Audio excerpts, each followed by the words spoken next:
Awesome. Well, first of all, thank you for doing this again. Oh, you're so welcome. What have you been up to since I last saw you, mate? Uh, Anything fun? no, no, not really. But uh, you know, we try to get on. But for you guys, I don't remember, and maybe you can tell me if I'm wrong, but I feel like season two didn't have the same of like, just give me, where is it? Like there was like almost an uncomfortable amount of like, give me this and what's going to happen for this time around, which for your career is not a bad thing. But I imagine the at the beginning, the sort of not anonymity, but like just finding the character and doing your job kind of gives way to like, oh, people have very strong opinions about what my character should be doing now. You mean the response to the show that people have Yeah, been as watching? it's like progressed, it went from like, oh, fun surprise, oh, there's a second season, there's more. Right. This time around, Yeah, yeah. it felt like, give it to me.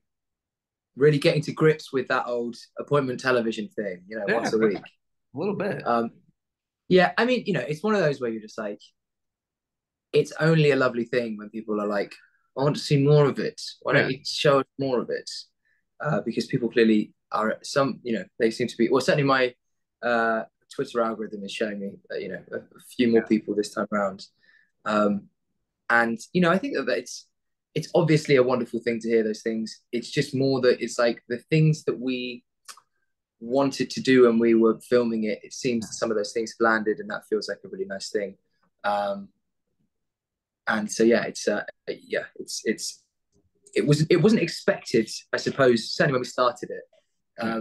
But I still feel like we filmed it in the same sort of way that we did in season one. We just were like, we still there wasn't like an expectation that this was going to do anything like other than just trying to tell the story like we were in season one, really.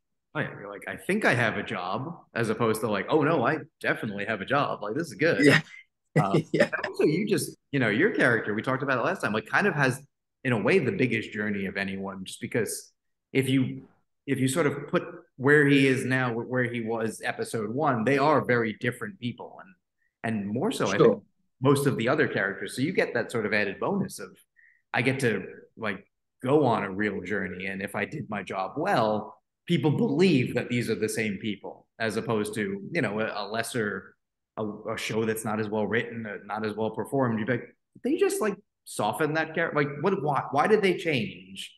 As opposed, right, right, it makes sense. Like you're watching someone grow up in a way. sure, yeah, and I think that that is definitely one of the successes of the writers that they have made those things. I think you're right that it's believable, and the shift in the progression forward feels like it's non-linear. I think so. We enjoy that; it feels human, and I also think that it's earned. It feels like um, we've watched these characters try to get it right, but still get it wrong. But the main thing is they're trying to do better, and I think that Jamie is certainly within the team.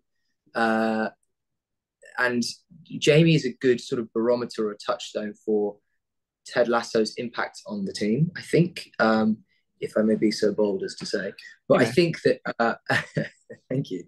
I think that, he started off as the player who was most difficult to coach, the guy who was furthest away from this mentality of kindness, of listening, of selflessness. And we see the differences in action where we see in season one, Danny arrives, someone who is ostensibly this superstar, and Jamie feels like he needs to beat him in order to prove himself. And then in season three, Zaba turns up, and there's this player who's ostensibly better than him. And rather than try to beat him, he tries to have him uh, um, uh, integrated into the team so that the team can be better. And it's those moments that feel like we it's shown rather than told. I think that one of the nice things is the response has been that Jamie has been on this great journey, but I don't think it's ever really said in the show. And I think that the audience will appreciate that it's not like, and now you think this thing, and now you think this thing. And also, I think that, but I also think Rebecca has had one of those journeys as well, where she was sort of you know, plot wise, she was the antagonist. Jamie was the antagonist to begin with, and then no longer that really. So, yeah, she's also been on that huge journey too.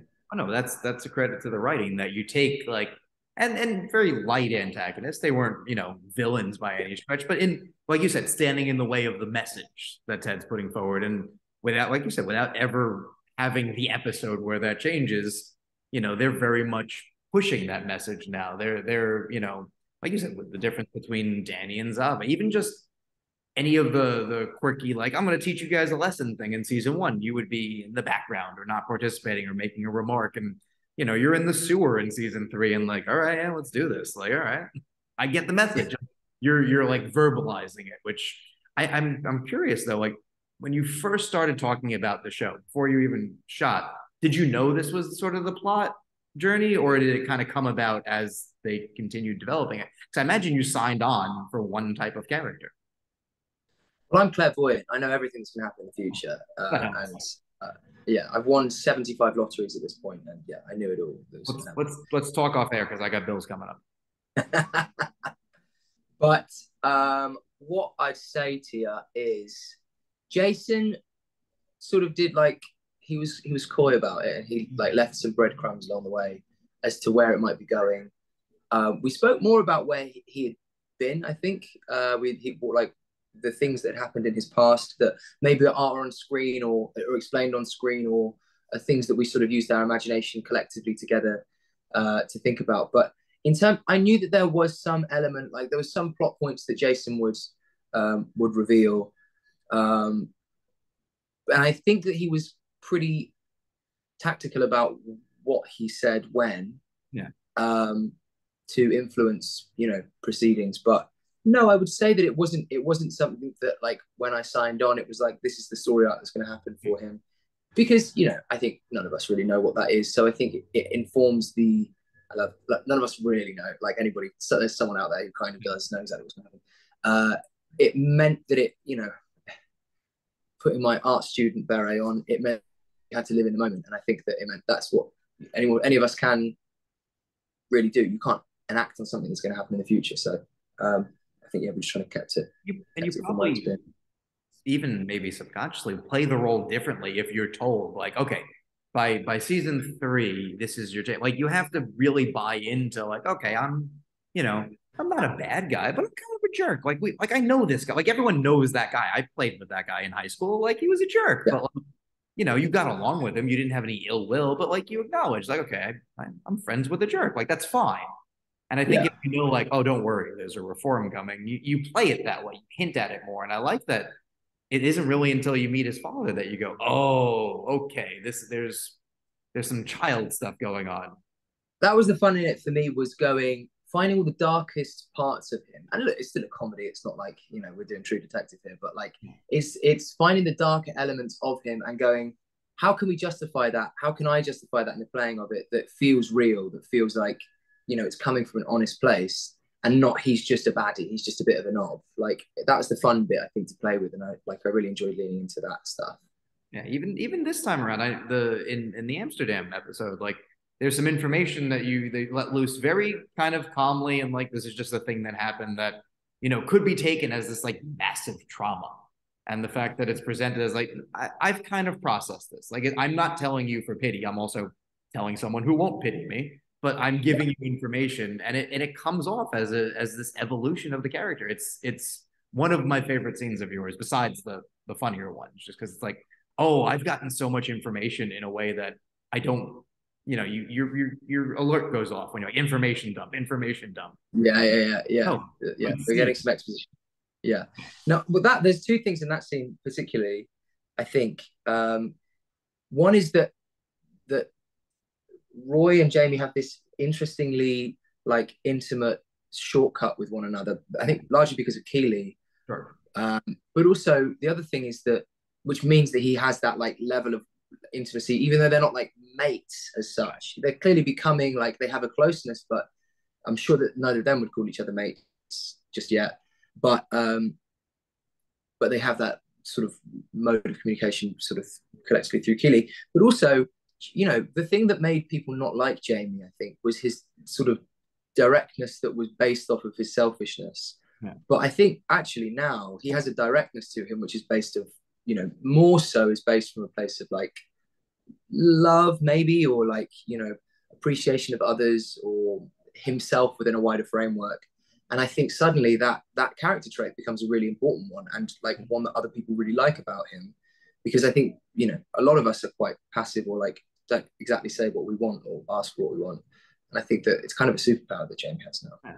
And because it's sort of like new to him in verbalizing, not new to him in being a person, because you get the sense of like, you know, when it comes down to it, he is a good person. But this is new to be like, oh, I'm putting it out into the world, good things, and I'm trying to help Yeah, be nice. That there's this like puppy dog quality to it of like, he's noticing he's doing it and like kind of thrilled with himself that he's doing it, but knows not to like also be like, oh, I'm doing it. Because season yeah. one, if he did something nice, we'd also be like, and guys, I did something nice, so let's fucking give me some credit now. Where's my cookie? Exactly. Now Yeah, he's like, I'll go home and eat a cookie. I don't need to ask for it. but it'll probably have very low sugar in, I imagine, because he's a very serious footballer. Exactly. Now I need to be the best, so no sugar and no sleep. Um, is there was there a favorite scene to shoot? Because obviously it all is like so pleasant. You know, there no one's really going through like a rigor here. They're doing their job well, but it all seems so like affirming to be doing as a job. Is there something that's Yeah, out as like, yeah. We all look smug, is what you're saying. no, no, but They look like having a nice time. yeah, there's a you clearly are enjoying yourself. But is there was Yeah, there a most satisfying moment?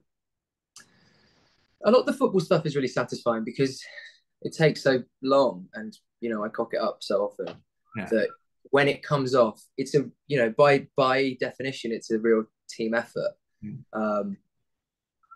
And like that stuff when you've got to play like all the way down the field, uh, that's really hard because you get it wrong loads. And so that's super satisfying. Like there's the total football thing that we do in episode 7, where we play it out from the back and then we go and score a goal.